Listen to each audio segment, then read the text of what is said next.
plus un leurre, ce n'est plus une rumeur, c'est l'horreur.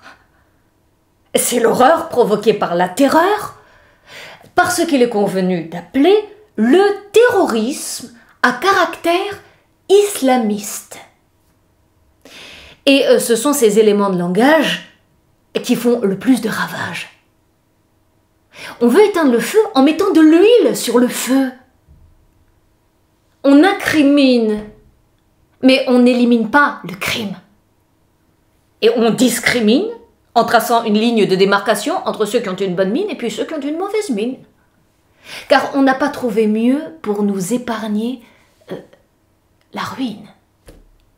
Qu'on tourne en rond aux portes de nous-mêmes, sans plus savoir quoi faire pour nous prévenir, pour nous guérir de cette maladie, de cette nouvelle maladie, la maladie du terrorisme. De celui qui donne la mort avant de se donner la mort. L'altruicide avant le suicide. Avec une menace permanente comme seule et unique interface. C'est l'impasse. Les forces de l'ordre s'efforcent de cramer les forces du désordre. Et les forces du désordre s'efforcent de cramer les forces de l'ordre. C'est crameur contre crameur.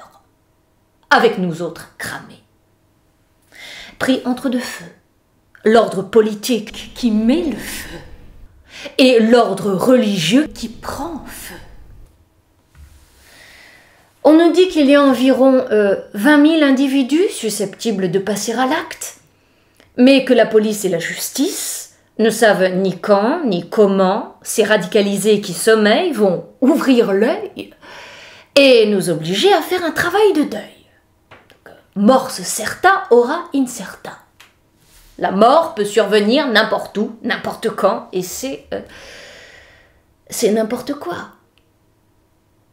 Peut-être parce qu'on n'a pas très bien compris les termes de cet absurde combat.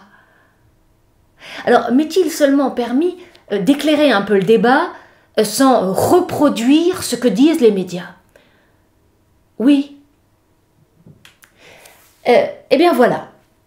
Primo, cessons de nous interroger naïvement sur les individus qui se radicalisent du jour au lendemain. Parce que c'est l'essence même de ce genre de radicalisation. C'est une furie qui ne peut être mûrie, c'est un coup de folie qui n'a pas besoin de point d'appui. Et cette tuerie est rarement le fruit d'une longue méditation. C'est souvent sans préméditation. Donc le moindre incident peut provoquer ce genre de débordement chez tous les sujets en rupture avec l'ordre, le luxe, la volupté d'une société qui ne les reconnaît pas ou qu'ils ne reconnaissent pas.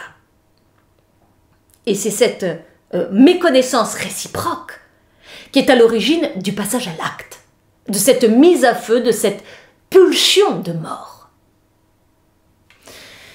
Secondo, n'imaginons surtout pas qu'il y a tout un corps de doctrine derrière qui sert de plateforme nourricière aux attentats perpétrés par ces apprentis sorciers. Non.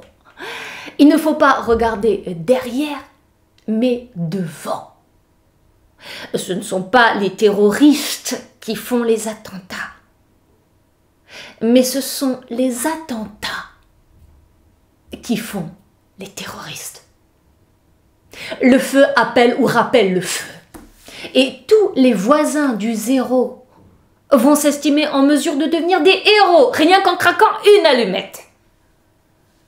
Que tous les tapages médiatico-politiques auprès de ce genre de carnage ne sont qu'une réhabilitation d'image pour délinquants à la recherche d'eux-mêmes. Tertio, pour réaliser l'ampleur de ce drame, il faut commencer par briser le cercle vicieux dont on se sert pour faire l'état des lieux. On déclare la guerre à l'islam parce que l'islam nous déclare la guerre. Au point qu'on peut légitimement se demander si c'est du terrorisme ou de l'islam qu'on cherche à se débarrasser. si c'est des deux, nous sommes mal barrés. Parce que la plupart de nos enfants sont musulmans. Qu'on le veuille ou non. La condescendance n'a aucune chance contre la transcendance.